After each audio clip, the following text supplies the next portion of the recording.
এইটা এই কাজের এই বস্তা এই যে দেখেন নেশার বিল্লাল অটো সিদ্ধ রাইস মিল। এটা কোন জায়গায় ফ্যাক্টরি কোথায় এটা?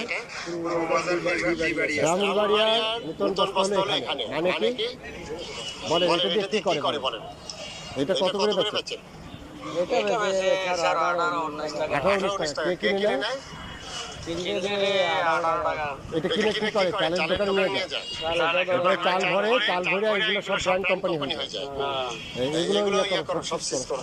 নতুন বস্তা বিক্রি করে এটা বাজারে ছড়িয়ে দিচ্ছে। বাজারে এই কোম্পানির নামে চাল ভরে আপনার দাম বাড়ায় দিচ্ছে। এই দোকান বন্ধ করে দাও।